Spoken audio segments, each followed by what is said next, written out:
We're here this morning to unveil the Leonard Brown plaque and the naming of this drill hall, which is this entire area here, as the Leonard Brown Memorial Drill Hall.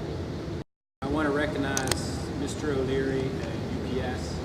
It's really through his efforts, at UPS's efforts, they got involved in the Gold Star Family Memorial that we erected out front in November, honoring the sacrifices of our families who've lost loved ones in battle. And it's through their Wishes Delivered initiative that today is possible. Again, this literally started out as a request to move £14,000 grant. That's all UPS was going to do.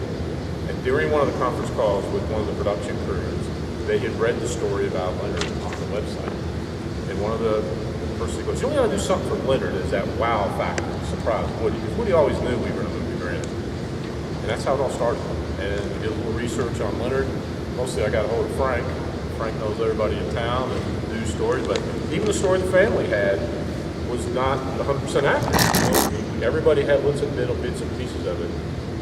And that's kind of how it all started, and it morphed into this very wonderful tribute to Leonard. But a couple quick things about the video too. You know, the opening scene there, the two kids walking down the lane, those are Woody's great-grandsons. You know, they were looking for two kids putting bib overalls and a t-shirt. I guess that's what they figured people wore in West Virginia in the 20s. But I don't know how they came up with the idea, but those were both Woody's great-grandkids in the video, which I thought was pretty cool. But it was a very emotional time for me. I got to know him quite well. Emotional time for me too. But I always tell people it's my job that we never can totally repay veterans, especially this era veterans, World War II veterans, for what they did for us. We never can repay them. But we should take every opportunity to show our appreciation. This is a great way to show our appreciation for that generation. Leonard Brown's story. Leonard Brown was born here in Quietdale, West Virginia, June 22nd, 1921, to George Brown and Mary Gooch. He was the youngest of 6 children. He had 2 older sisters, Virginia and Sally, and 3 older brothers, George, James, and Clarence. He was a graduate of East High School here in Marion County. He enlisted in the Air Force on August 10, 1942. He completed his basic training at Camp Luna in New Mexico, and went on to his advanced training at Langley Field in Virginia. On June 1st, 1945, he was on a daylight bombing mission as a nose turret gunner in a B-24 Liberator aircraft. His target that day was a major Japanese naval base in the Taiwan Strait. Just prior to his aircraft releasing their bombs, his plane was struck by anti-aircraft fire in the nose, exactly where Leonard was sitting. Leonard was severely wounded in his leg and left side. The aircraft sustained damage to the fuselage and critical cables necessary for flight control.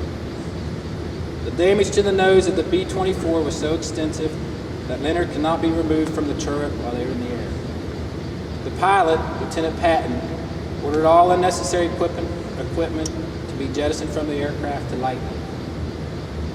Lieutenant Patton managed to return to Clark Airfield in Luzon in the Philippines and land safely that day. Leonard was taken to the hospital where he died of his wounds 5 days later on June 6, 1945.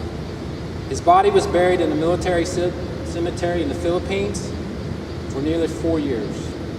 And on February 25th, 1949, his body was returned to Fairmont, West Virginia by train, where he was buried the next day in Woodlawn Cemetery. Leonard was 23 at the time of his death. And this is where the Leonard Brown story took a turn for us. Our relationship with Woody often spoke about Leonard Brown when he was speaking to veterans or military folks, and he spoke of Leonard as his lifelong friend, and how some sacrificed their lives and didn't get to return, and Woody would question, why me? And Woody always believed that